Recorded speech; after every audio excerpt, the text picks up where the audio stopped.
Há 3 anos conquistou o prémio Jovens Músicos do Ano em Portugal. É um dos grandes clarinetistas da sua geração e hoje tenho o grande prazer de o ter como convidado na RDP Internacional no programa Germano Campos Entrevista. Muito bem-vindo, Horácio Ferreira. Começaste o teu percurso musical aos 8 anos. Olá, bom dia. Sim, é verdade. Muito novinho. Tanto que tens que idade? Neste momento tenho 28 anos. 28 anos. Há 20 anos toco clarinete. A sério? E o que é que aprendeste com o instrumento? Bom, O que é que ele te deu? basicamente deu-me aquilo que eu faço todos os dias e que faço da minha vida, não é? Que é ser músico, clarinetista. Já me deu a oportunidade de ter uma série de experiências que para mim foram incríveis. Extrasensoriais. Sim, digamos que sim. Quer dizer, não é comum com um instrumento tocarmos assim... Ou melhor, não é comum pensarmos que vamos fazer isso aos 8 anos. E porquê o clarinete? É assim, eu comecei numa banda filarmónica, na Sociedade Filarmónica Lealdade Pinheirense, que é a filarmónica da minha terra. Para já, é uma boa base de trabalho. É assim, eu posso dizer que sim, porque lá aprendemos uma série de coisas e desde cedo começamos a aprender a estar em grupo, não é? Há uma panóplia grande de gerações numa coletividade destas e nós aprendemos com os mais velhos, fazemos as neiras com os mais novos e temos uma série de experiências que nos vão fazendo crescer como pessoas. E como músico. E como músico também. Embora a banda seja amadora, mas há muitas coisas que aprendemos que não precisam de ser no meio profissional, não é? E para já amadora quer dizer com amor. Sim, exatamente.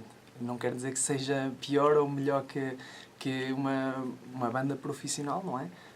Mas acima de tudo as pessoas estão ali porque realmente gostam de participar E de aprender. E de aprender e partilhar os momentos juntos. E porquê este instrumento em concreto? Bom, na altura, eu quando decidi com um grupo de amigos irmos para aprender música para a banda, eu gostava de tocar saxofone pela forma do instrumento e também porque certamente teria... Pelo som? Influência do som da televisão, dos desenhos animados, que é um instrumento mais característico. No entanto, na altura a banda precisava de clarinetes e digamos que foi assim um bocadinho encaminhado, eu e outro colega meu, e acabámos por aprender o clarinete. Tu conhecias o som do clarinete? Não me era estranho, porque eu já tinha visto e ouvido a banda atuar, mas digamos que não era aquele instrumento que me chamava mais a atenção. Que te enchia as medidas, passa a expressão. Exatamente, sim. Honestamente não era assim. Reconheço muito mais o trompete e o saxofone do que neste caso o clarinete. No entanto, na altura é tal coisa, também estava com grande expectativa em relação à música e acabei por aprender o clarinete e continuar. E a descobrir o clarinete, porque é um instrumento relativamente pequenino. Sim, Quantos centímetros é que tem? Eu arrisco-me a dizer 70. 70 centímetros. Sim. E o que é que tu consegues fazer do clarinete? Bom, eu pelo menos tento fazê-lo soar bem. Não desafinado, que já é uma vantagem. E tento que as pessoas fiquem agradadas sempre que toco, pelo menos. Este clarinete é um bocadinho como os ferrinhos. Os ferrinhos, numa orquestra filarmónica, sinfónica, quando toca o ferrinho, toda a gente ouve. E é o instrumento mais pequenino de todos. É verdade, cada instrumento tem a sua particularidade. O clarinete nas bandas, eu diria que é como os violinos na orquestra, assim, de uma forma generalizada. Comparando Sim, um instrumento com o outro, não é? E uma formação com outra, sim. O clarinete é um instrumento essencialmente que faz as melodias. Normalmente é um timbre mais agudo, embora seja um instrumento que faz muitas vezes a passagem entre os instrumentos mais graves dentro da família das madeiras, como o fagote ou até o clarinete baixo. Faz a passagem das melodias mais graves ou dos sons mais graves para os sons mais agudos e, essencialmente, como já referi, faz a melodia. Na orquestra, é um instrumento solista, Portanto, podes brilhar à vontade. Sim, que Porque há peças como esta que estamos a ouvir aqui em fundo, são escritas propositadamente para clarinete. Exatamente, sim. O clarinete, dentro da família dos instrumentos, não é dos mais antigos. É um instrumento que nasceu ou ficou formado como clarinete que hoje conhecemos mais ou menos por volta de 1700. E devemos muito ao Mozart a sua grande evolução e o reconhecimento também porque na altura o Mozart conheceu alguém que o inspirou a escrever música para este mesmo instrumento e dessa forma tem vindo a ser acrescentado nas orquestras e hoje, curiosamente, no século XX, os compositores... No século XXI, peço desculpa. Já vamos quase no final da segunda década, não é? É verdade. Os compositores adoram escrever para este instrumento, que é um instrumento muito versátil. O que é ótimo para ti. Sim, para mim é Tu estás a brilhar, não é? Depois tens, por exemplo, para além das grandes composições clássicas, tens as mais ligeiras. Por exemplo, o Benny Goodman também era um clarinetista. O Woody Allen é um clarinetista. Exatamente. De primeira apanha.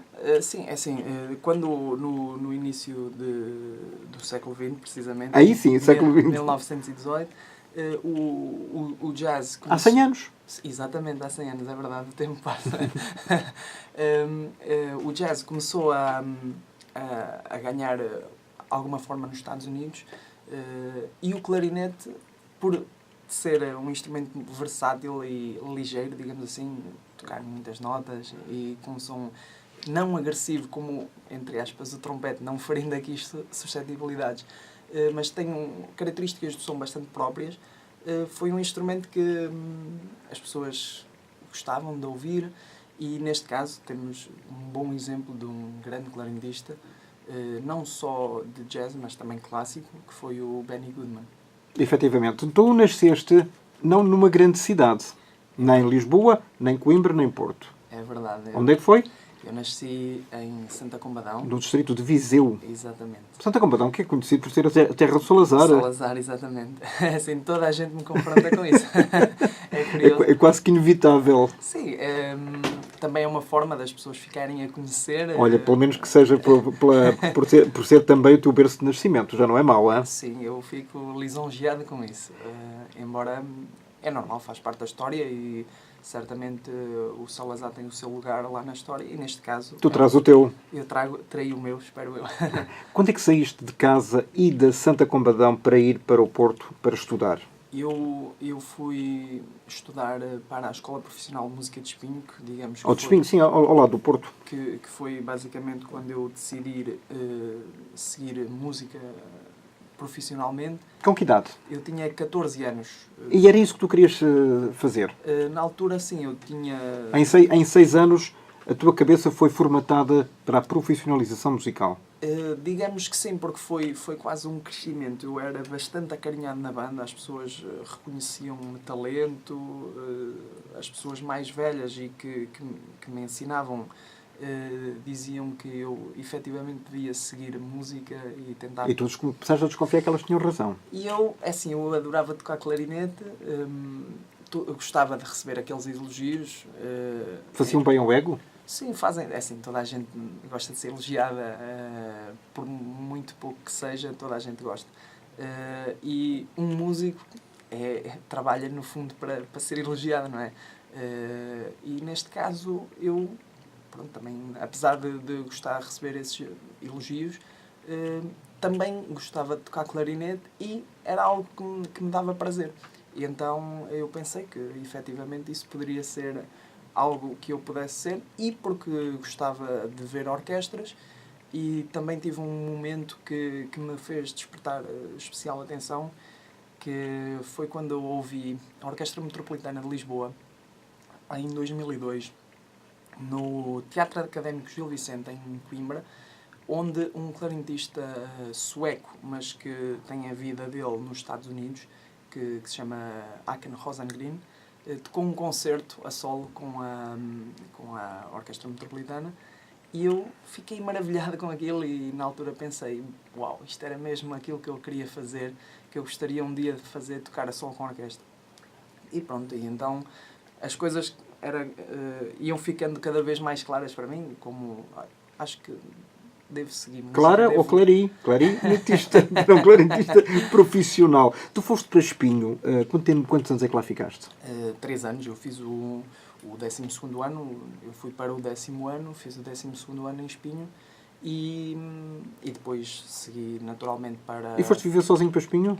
É verdade. Não, com 14 anos? É verdade. É que a gente fala do Cristiano Ronaldo. Ok, era com 11 anos na academia do Sporting, mas também com 11 anos não é muito normal.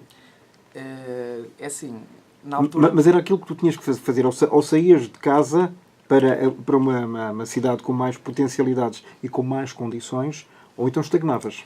É assim, eu estava no Conservatório de Coimbra, eu estudei 1 ano no Conservatório de Música de Coimbra, também por influência de pessoas que tinha contactado até então, para começar a ter algumas bases concretas e não só apenas aquilo que é a experiência dos mais velhos numa banda amadora.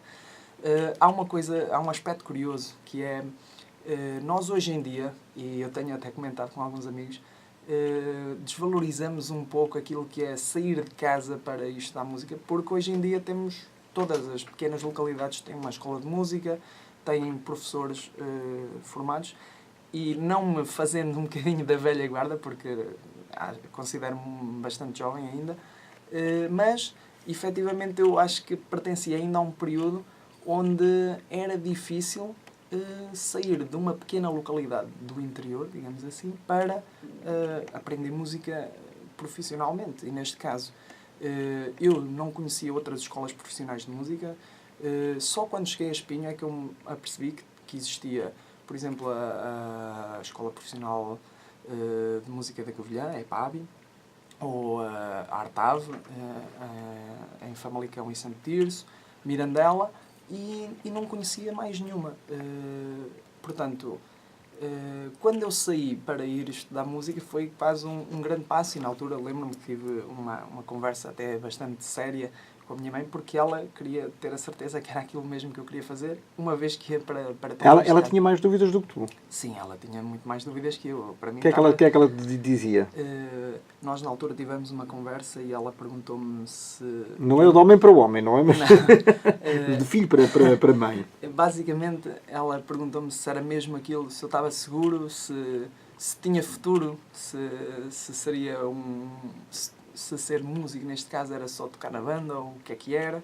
E eu lembro... Dúvidas legítimas. Claro, é assim, porque essa informação não chegava ali, ou muito dificilmente as pessoas estavam bem informadas. E o que é que tu respondeste? Eu, na altura, eu tive uma saída curiosa, que foi, bom, eu se não for músico, ou se não conseguir vingar na música, poderei ir para as obras depois.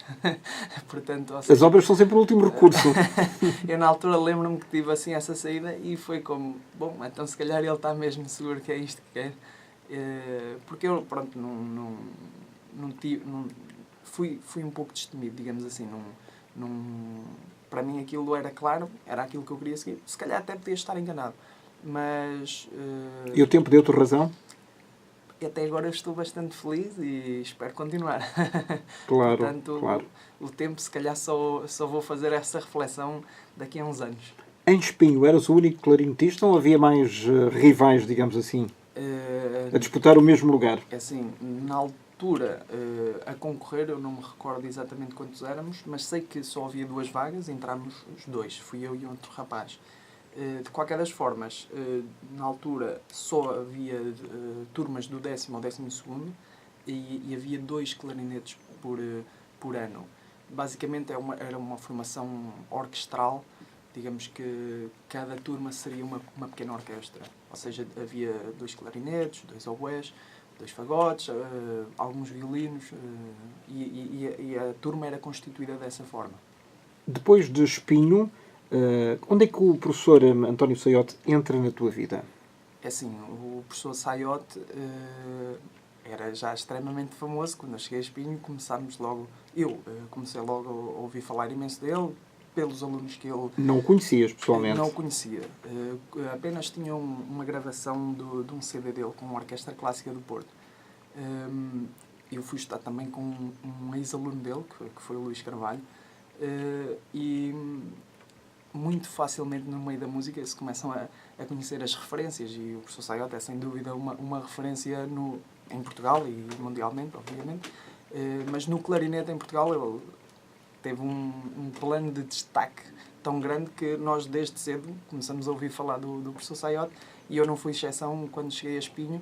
E na altura aqueles comentários de corredor, que é o melhor professor, é a pessoa com quem devo estudar a seguir. Pronto, isso começou logo desde... Estavas bem entregue. Começou desde cedo a surgir também, e eu, pronto, pus essa meta para quando terminasse Espinho, que deveria ir estudar com ele, ou deveria tentar ir estudar com ele. Para onde? Para o Porto. Para a escola Já estamos no Porto.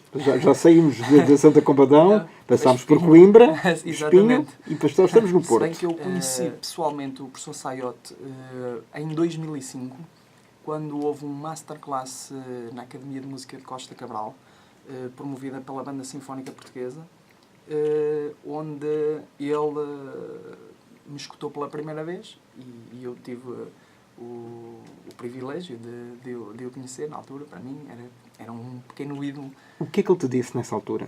Porque as palavras de pessoas que nós reverenciamos muito marcam-nos para a vida. É verdade. É assim, na altura eu lembro-me que ele... Eu senti que ele ficou contente por me escutar, por me ouvir.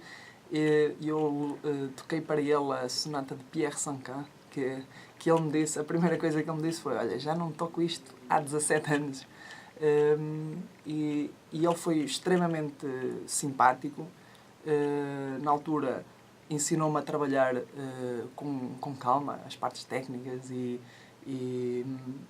eu na altura fiquei maravilhado. Bom, era como aquele ídolo que eu já tinha quando cheguei à escola profissional, agora estava ali a partilhar os seus conhecimentos comigo, e eu fiquei extremamente entusiasmado. E obviamente também sabia o historial dele com outros alunos, e desde então, acho que foi em fevereiro de 2005, comecei a tentar fazer os masterclasses com ele. Bom, neste caso para que ele também tivesse acesso à minha evolução enquanto jovem clarinetista, para então poder concorrer à ESMAI e ele perceber eventualmente as minhas potencialidades. Que foram tantas que tu, do Porto, depois saíste para outras cidades e começaste logo muito cedo a ganhar prémios, o que é absolutamente notável. É assim, estou errado? Não.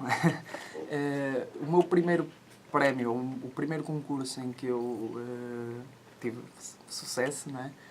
Foi precisamente aqui em Setúbal, num concurso que houve, que se chamava Concurso da Costa Azul. E eu concorri ao escalão até aos 16 anos. Tinhas que idade? 15? Eu tinha 15 anos. Foi em 2004. Durante o Euro? É verdade. Foi logo a seguir ao Euro. E na altura... Então esse prémio, digamos que, mal comparado e por brincadeira, atualmente, compensou a nossa derrota frente à Grécia. É assim, o meu prémio foi em novembro, eu já tinha esquecido um bocadinho. O que tinha acontecido em julho. Sim, exatamente. Portanto, mas acima de tudo deu-me muita motivação, e eu não sabia o que era sequer participar num concurso. Foi, na altura eu lembro-me perfeitamente. Mas era internacional ou nacional? Era nacional, era um concurso nacional. E na altura quem venceu o nível superior também tinha sido um aluno que estudava com o professor Sayote, e que tinha estudado em Espinho, com o Luís Carvalho também, que foi o João Moreira. E eu na altura pensei, uau, realmente ali a escola... produz os seus frutos, não é? Se calhar é mesmo isto que eu devo fazer. E o professor Sayote estava lá a assistir? Não. Ainda bem, porque ele tinha que ser neutro, não podia estar ali o concurso, a vibrar por cada... Claro, pelos seus ou ex-alunos, não é? Neste caso, o júri era constituído pelo professor Manuel Jerónimo, que é também uma figura essencialmente aqui de Lisboa, do clarinete. E na altura, eu não conhecia, eu conhecia ali o meio de Espinho e pouco mais, não é? Apesar de que o Porto é a cidade, ou a grande cidade nação mais próxima de onde eu estava, eu conhecia algumas pessoas de Lisboa, essencialmente por causa das orquestras, como o professor Nuno Silva, aqui da Metropolitana, ou Luís Gomes, pronto, não conhecia, pronto, é normal, não conhecia outras pessoas e o concurso acabou por me dar a conhecer também. Porque é importante, não é? Haveres alargado os teus horizontes, quer artísticos, quer profissionais. Exato, sim, assim como em tudo, nós devemos estar sempre com os nossos horizontes bem alargados para podermos fazer as nossas escolhas mediante aquilo que nós achamos que é o mais correto. E neste caso... Pelo menos naquela parte, naquela fase da tua vida. Esse foi o primeiro prémio que tu recebeste? Foi. Depois disso... Então, nesse caso, o que é que tu disseste à tua mãe? Bom, na altura eu apenas lhe disse que tinha ganho o prémio e ela ficou contente e disse para eu continuar a estudar. Mas... Para estudar tudo o resto sem ser clarinete, não é? Não, eu já estava na Escola Profissional de Espinho, ela já sabia que o clarinete era aquilo que eu fazia diariamente. Mas desculpa, na escola profissional não estudavas outras matérias? Estudava, mas a Escola Profissional de Música, pronto, é um ensino extremamente vocacionado. E eu, apesar de estudar o português, o inglês, tínhamos uma disciplina que era a integração, onde estudávamos partes de filosofia, sociologia, para manter os conhecimentos um pouco mais alargados, caso no final do 12º ano decidíssemos não seguir música ou achássemos afinal não é bem isto que eu quero, ter algumas bases para poder escolher outra área. Mas pronto, também não é assim nada muito específico, não tem nada a ver com estudar ciências, ou estudar humanidades, ou estudar letras. Bom, é mesmo diferente, porque neste caso temos um horário muito mais focado na prática orquestral. Quantas horas é que tu ensaias por dia? Ainda hoje? É assim, eu tento praticar o máximo que posso. Depende também, assim, o estado de espírito às vezes não é o melhor, nem sempre estamos completamente concentrados e às vezes é preferível não estar a forçar aquilo que não é natural ou tentar fazer algo que não vai ao encontro daquilo que nós queremos mesmo. Então eu tento praticar o máximo possível e, assim, normalmente quando temos concertos ou quando temos algum objetivo, como participar num concurso ou fazer uma prova de orquestra, nós basicamente organizamos as nossas energias em função disso e, assim, a prática é relativa, porque às vezes já cheguei a estudar cerca de 10, 11 horas por dia, mas também já houve fases onde tive 2 dias sem tocar no clarinete, porque efetivamente não podias ver à frente. É preferível não pegar no instrumento, porque vamos estragar coisas boas que fizemos. Portanto, cada pessoa é diferente, não existe uma fórmula, deve-se estudar isto todos os dias. Há pessoas que estudam um pouco, mas conseguem ter um grau de concentração extremamente elevado, logo mal pegam no seu instrumento. Há outras pessoas que... Mas tu reages de forma diferente consoante o teu estado de espírito? Sim, acho que posso dizer isso. Tu, depois desse prémio, aos 15 anos, começaste a pensar ainda, se calhar com mais força e mais profissionalismo na tua carreira. Quais foram os passos que deste a seguir? É assim, quando eu ganhei o prémio, eu depois tive a oportunidade de tocar no Teatro Luísa Todi com a Orquestra de Clarinetes de Almada. Toquei a solo e na altura eu pensei, bom, isto é algo mesmo que eu quero. E eu tinha aquela referência, como já referi há pouco, da Orquestra Metropolitana. E, assim, é sempre difícil encarar o público, então quando somos jovens ainda é mais. Tens ataques de pânico mesmo? Ataques de pânico eu não diria, mas eu sou uma pessoa, até posso dizer e admitir que sou nervoso por natureza. Não, é difícil para mim lidar muito naturalmente com o público, cada vez menos, ou seja, cada vez tenho mais prazer, principalmente se a sala estiver cheia. Acho que é mais fácil encarar as pessoas do que se só tiver 2 filas de pessoas. Já aconteceu? Sim, acho que já fiz concertos para muito pouca gente. No entanto, a forma como eu toco tenta sempre ser o mais profissional possível. Aliás, ainda há poucos dias, penso que foi em Itália, houve um ator que estava a fazer um monólogo para uma plateia vazia, porque naquele dia não se vendeu um único bilhete. Claro. E então ele, profissionalmente, disse, então vou fazer para os arrumadores e para a menina da bilheteira. E fez o monólogo todo. Claro. Sim, mas isso é... Quer dizer, nós, como artistas, temos de estar preparados para... Se houve uma pessoa que apareceu... Para um fracasso, não é? Sim, mas é assim, o concerto está marcado. Nós devemos encará-lo sempre como é aquele o nosso momento. E independentemente de estar só a pessoa que está a abrir a porta ou a pessoa que veio da limpeza que já sabe que vai assistir porque tem de lá estar, nós devemos sempre tentar fazer o melhor, porque se calhar são essas pessoas que um dia vão trazer outras pessoas e são essas pessoas que no fim dizem, olha, hoje gostei muito ou hoje não gostei, da forma mais sincera possível. E essas... tu lidas bem com a crítica? Sim, acho que sim. Seja ela qual for. Pode ser uma crítica positiva, Claro, não é? claro. Sim, eu penso que nós lidamos com a crítica ou associamos a crítica às pessoas a quem respeitamos mais e menos. E aos conhecedores. Os outros falam um bocadinho do coração, não é? É assim. E quem sabe, fala com a razão. Normalmente a nossa família e os nossos amigos mais próximos dizem sempre que nós fomos incríveis. Mesmo sabendo... Hoje superaste, pá, hoje Exato, superaste. é um pouco isso. Obviamente eu não posso pegar nisso e agora já sou incrível, já sou Já sou maior. Por outro lado, nem sempre de quem sabe a crítica negativa, neste caso, deve ser encarada como a desgraça. Assim, há fases boas, há fases más, há dias bons, há dias maus. Assim, nós somos seres humanos e dependemos sempre de muitas coisas. O estado de espírito, como falava há pouco, em relação ao estudo, é um deles. Há pessoas que, antes de entrar no palco, recebem notícias horríveis.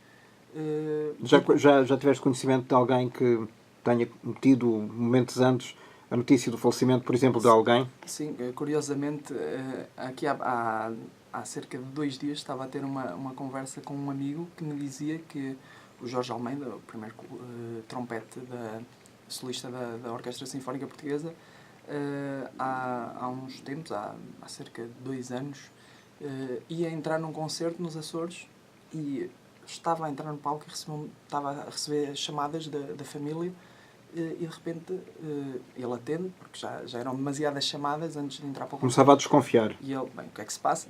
E precisamente recebeu a notícia que a mãe estava em coma. Quer dizer... A pessoa desorienta-se, não é? O que é que a pessoa vai pensar antes? Porque às vezes, é assim, isto para quem está de fora acaba por ser... Eu paguei o meu bilhete, quero ver Mas as pessoas também não podem ser assim tão insensíveis, não é? Sim, mas há sempre... Primeiro não tem que saber. Pois é isso, as pessoas quando não sabem estão à espera do melhor, não é? Nós, quando vamos ver um jogo de futebol, queremos sempre que a nossa equipa jogue o melhor possível e vença, não é? Neste caso, o seu Benfica... O meu Benfica. Como é que sabes? Desconfias? Sou muito atento. Ao Facebook. Bom, e neste caso... Pronto, é difícil e nós temos de ter a capacidade e a inteligência emocional para conseguir lidar... E sabes se ele fez esse concerto? Fez um concerto e... De uma ponta à outra. Sim, as pessoas, pelo que me disseram, não vi, não é? Foi um concerto extraordinário, ao seu nível. E pronto, é assim, tal como... Às vezes podemos receber uma notícia tão boa que ficamos tão entusiasmados e às vezes corre mal. E eufórico, não é? Também dá para os dois lados, portanto, não é? É assim, acima de tudo, nós artistas, mais do que às vezes tocar bem ou estudar ou praticar muitas horas, devemos perceber o que é a nossa inteligência emocional e lidar com isso da melhor forma para que quem nos veja sinta que nós enchemos as medidas de cada um. Exatamente. Quando é que deste o salto, em sentido figurado naturalmente, para a Espanha e para a França? É assim, eu na altura, quando terminei a licenciatura na ESMAI... Com que idade? 18?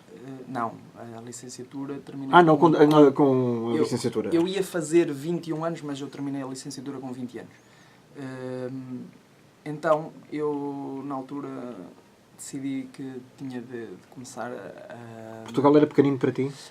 Eu não sei logo e não sinto que Portugal fosse pequeno.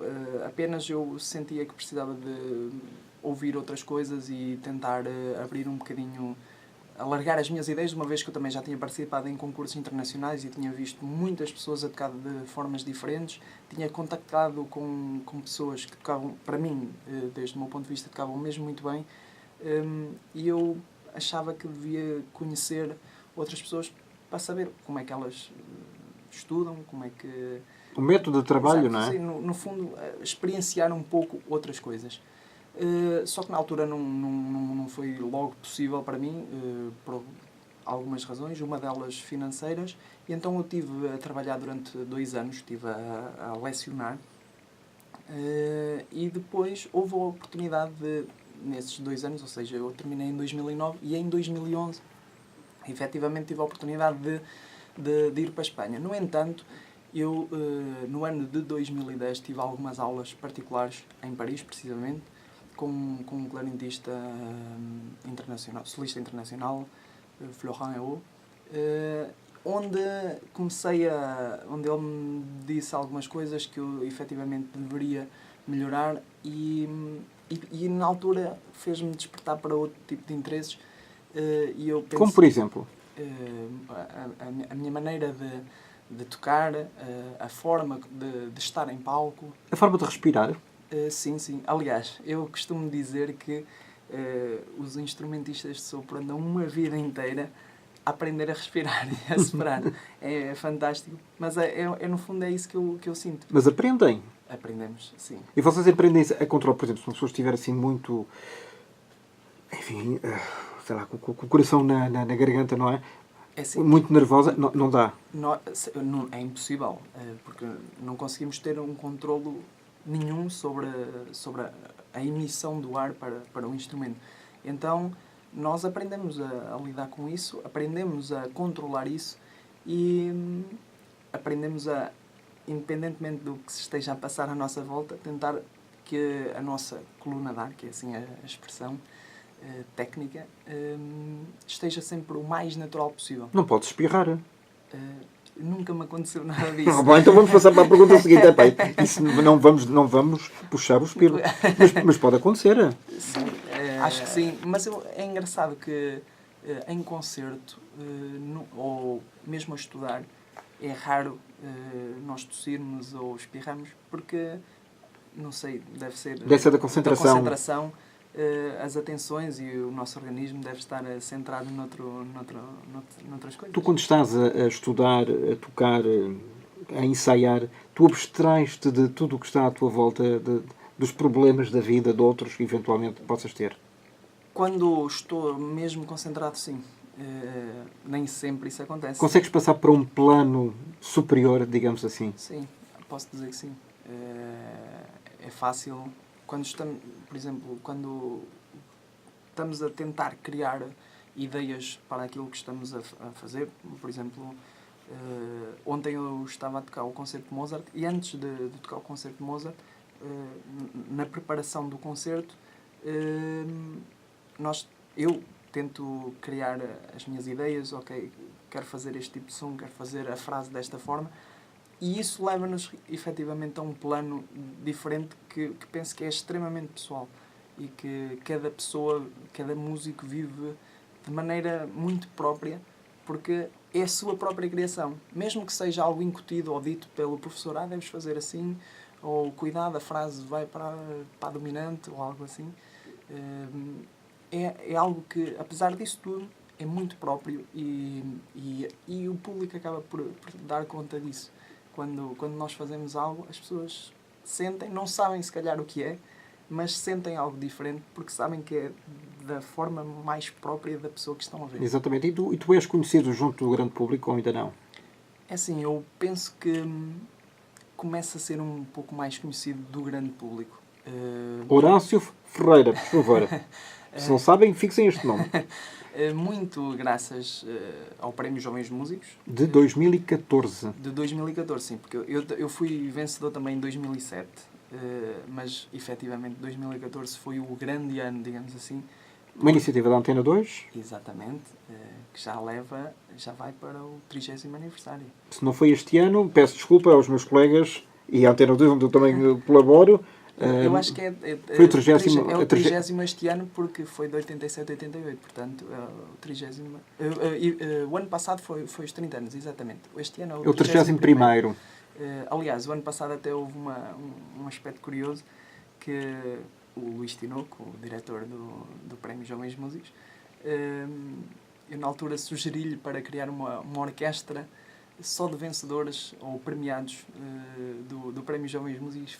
Foi muito engraçado ver tantas gerações. E concretizou-se? Concretizou-se. Acho que todas as pessoas que estavam lá estavam com um sentimento nostálgico extremamente positivo. Engraçado. Obviamente, em 30 anos de variedíssimas gerações, desde o quê? Dos 50 anos? Eu não me lembro quem era a pessoa mais velha, mas penso que seria uma flautista que acho que ela nem seguiu flauta profissionalmente. Na altura ela venceu o nível médio de flauta. E apesar de estar ligada à música, a flauta não é a sua profissão motora, digamos assim. E uma pessoa extremamente famosa no nosso meio também, que é o Alexandre Delgado, violonista, compositor e diretor do Festival de Alcobaça. Também eu penso que ele foi um dos primeiros vencedores, não sei se foi de 87 a 88, se foi de 88 a 89, não me lembro. Mas ele, digamos assim, era a grande referência mais velha de lá. Tu eras dos mais novos? Não, porque na altura eu vencia em 2014, já estavam Portanto, tinhas 25. Eu tinha 25 anos, 25 anos. exatamente. Já estavam alguns vencedores de 2015, portanto... Mais novinhos, não é? Exatamente. Depois, obviamente, eu não sei se tu tens já espaço lá em casa para os prémios que já ganhaste, em variedíssimos países, não é? É assim, eu felizmente já tive a oportunidade de ir a vários países, fazer concursos. Turismo também? Também, e conhecer imensas coisas, e na altura foi precisamente o meu primeiro prémio internacional, foi um terceiro prémio, em 2007, antes dos Jovens Músicos nível médio cá em Portugal. Há 10 anos. Exatamente, há 10 anos. Como o tempo passa, não é? É verdade. Na altura foi no Canadá, e foi possivelmente a primeira vez que eu vi tantos clarinetistas diferentes. Bom, porque nós aqui temos uma escola muito vocacionada para a tradição francesa. O professor Sayot também estudou em França, apesar de ter estudado na Alemanha, eu revejo-o como um impulsionador também da forma francesa de tocar. E na altura vi pessoas completamente diferentes que eu às vezes penso... Que tu se calhar nem sequer imaginavas que seria possível. Sim, porque são assim, quando nós não conhecemos, ficamos um bocadinho admirados e na altura o YouTube estava apenas a ser... Tinha 2 anos, quer dizer, 2007 o YouTube estava... Era um bebê. Sim, nós não tínhamos acesso... Mais uma vez, parece que estou a falar de há 50 anos atrás, mas não. Mas em termos tecnológicos estás mesmo. É uma coisa incrível. Estás mesmo. Aquele já é mesmo do século passado, quase. Houve uma revolução incrível, isso aí. E nota-se muito também na forma da evolução musical. Porque... Olha, diz-me uma coisa, e há uma forma... Tu disseste que há uma forma francesa de tocar, e há uma forma portuguesa? Sim, eu creio que sim. Quer dizer, aliás, cada vez mais os clarinetistas e, em geral, os músicos portugueses são premiados e obtêm grandes lugares de orquestra europeus, internacionais. E eu penso que isso foi, no clarinete especificamente, foi uma tradição que o professor Sayot começou a trabalhar há 30 anos, precisamente, ou mais ou menos. E ele conseguiu fazer com que, em 30 anos, as pessoas realmente olhassem para Portugal e hoje em dia é a prova que, quando se fala em Portugal, obviamente as pessoas conhecem o professor António Sayot. O Cristiano Ronaldo e agora também o Salvador Sobral, não é? Exatamente. Mas na música e no clarinete especificamente, criou-se esta forma de um bom som, boa técnica, gosto musical, que são coisas que às vezes parecem, isso é básico. Não, as coisas não são assim tão lineares quanto isso. E tão óbvias às vezes, não é? E eu creio que o professor Sayot e os seus pupilos, digamos assim, não desfazendo as primeiras gerações e até as mais recentes, do trabalho que já tenho desenvolvido com o ensino e com o clarinete, neste caso. Neste caso também, uma coisa importante, tu foste nomeado para o prémio Eco Rising. É verdade. O Eco Rising Star, ou seja, uma estrela emergente, não é? Sim. Onde é que foi esse prémio? É assim, eu na altura, eu fui nomeado... Este prémio consiste na nomeação das diferentes salas que fazem parte da European Concert Hall Organization. Portanto, é uma rede, É não é? uma rede de 21 salas que trabalham em conjunto para descobrir, digamos assim, jovens talentos de diferentes instrumentos ou até de composição, como já existiu. É uma rede que começou em 95 com algumas salas alemãs e ao longo destes anos tem-se expandido. Eu fui nomeado precisamente pela Fundação Gulbenkian e pela Casa da Música. No Porto. Exato. Eles sugeriram-me para fazer parte desse prémio e eu tive que enviar as minhas gravações de concertos e depois esse comitê dessas salas reúnem-se para decidir quem serão as estrelas emergentes. As estrelas do amanhã. Exatamente. Não ganhaste? Eu ganhei. Ganhaste! Estou a brincar contigo. E pronto, e foi... Estava a brincar, naturalmente. Olha, e vê se te lembras desta conversa. Que Horácio Ferreira vai interpretar. E dou as boas-vindas a Horácio Ferreira. Acompanha-nos a partir dos estúdios da Antena 2 no Porto. Horácio Ferreira, bom dia. Bom dia, bom dia. Bem-vindo. Que expectativas é que tem em relação a esta sua participação nestas portas abertas, nestas portas escancaradas? Antes de mais, sabes já qual é a hora exata que vai tocar, Horácio Ferreira? O meu concerto na Fundação será às 3 da tarde. Às 3 da tarde, no sim, domingo, Exatamente. Fundação Gulbenkian, em Lisboa. E depois, no Porto? No Porto eu vou tocar no dia 12 de maio às 21h30. Então, temos aqui dois andamentos bem diferentes deste projeto, agora em fevereiro e depois em maio. Repertório escolhido para domingo, Horácio Ferreira. O que me diz, além destas peças que estamos a ouvir aqui em fundo de Schumann? É assim, no domingo o concerto será completo, ou seja, terei duas obras assim do grande repertório de clarinete, como são as peças de fantasia de Schumann. Opus 73. Exatamente. E a Première Rhapsodie de Debussy. E depois irei complementar com uma estreia absoluta em Portugal, também encomenda da Fundação Gulbenkian, com a Casa da Música e com o apoio ECO, do compositor finlandês Kimmo Akkola. E depois tocarei também umas variações da Carmen Bizet, um arranjo de um clarinetista francês, Nicolas Vanderroux, e também iniciarei o meu concerto também com uma obra assim mais virtuosa, também uma homenagem a Manuel Falha, do compositor húngaro Bela Kovács. Ouviremos daqui a pouco Horácio Ferreira, Sem Mácula.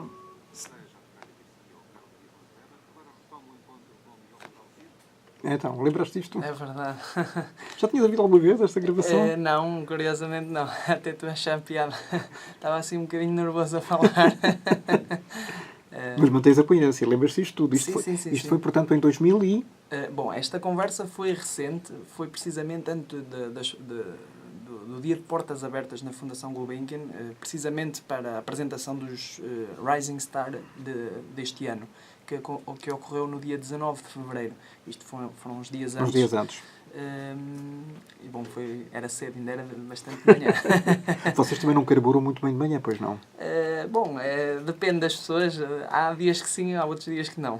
Como é que é o teu dia-a-dia fora da música? Tu és um rapaz normal, já sei que tens a minha namorada, lindíssima, aliás. Obrigado. Eu acho que sou uma pessoa extremamente normal, Praticas desporto também? Costumo fazer algumas coisas, embora agora esteja a precisar de voltar com mais alguma regularidade.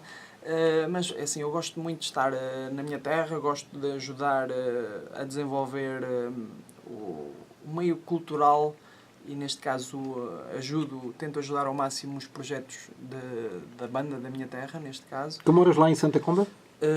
Eu a partir de junho ficarei a morar no Porto e agora digamos que sim, que moro em Santa Combadão.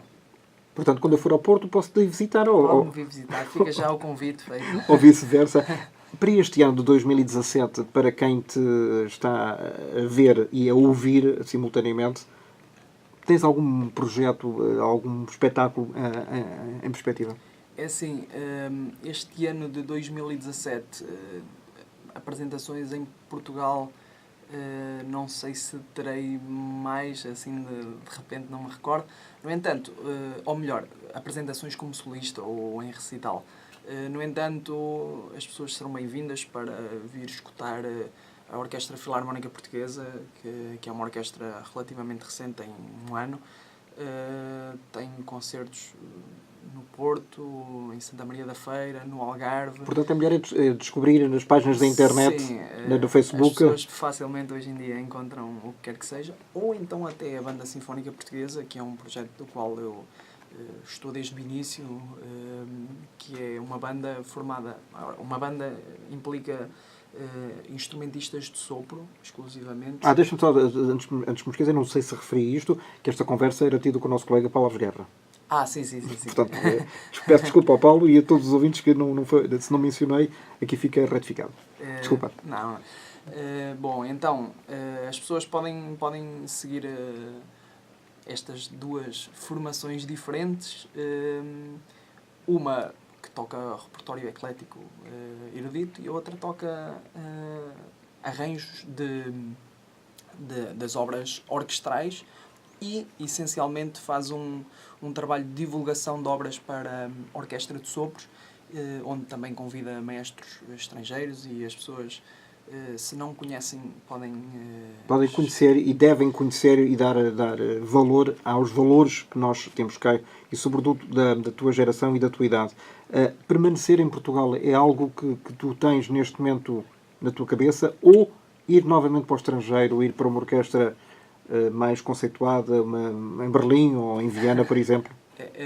Bom, é assim, eu gostava de poder trabalhar em Portugal, embora se o meu futuro passar por ser músico de orquestra, eu sei que é extremamente difícil tocar ou ter um lugar fixo em Portugal, uma vez que as orquestras estão preenchidas e não creio que se avizinhem provas de acesso a essas mesmas orquestras nos próximos tempos.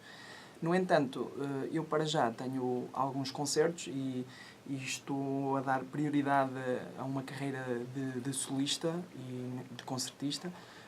Portanto, posso viver cá em Portugal e indo fazer os meus... No Perninha. Posso fazer os meus concertos nos diversos pontos. Como solista convidado?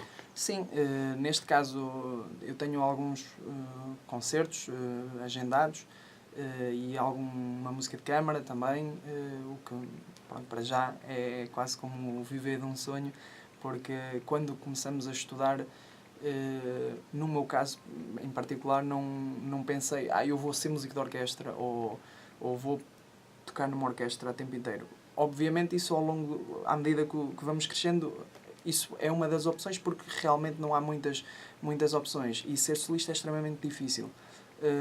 Para já, eu estou a fazer essa parte, e o futuro depois... A Deus pertence. Exatamente. Olha, Horácio, muito obrigado por aqui teres estado. Foi um grande prazer, foi uma honra mesmo, e espero que a partir de agora nós possamos ter um contacto mais regular e com novidades.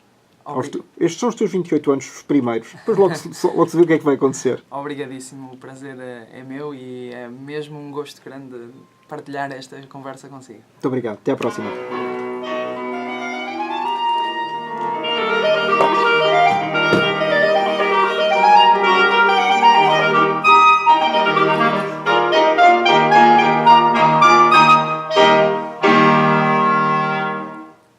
Prémio Jovens Músicos.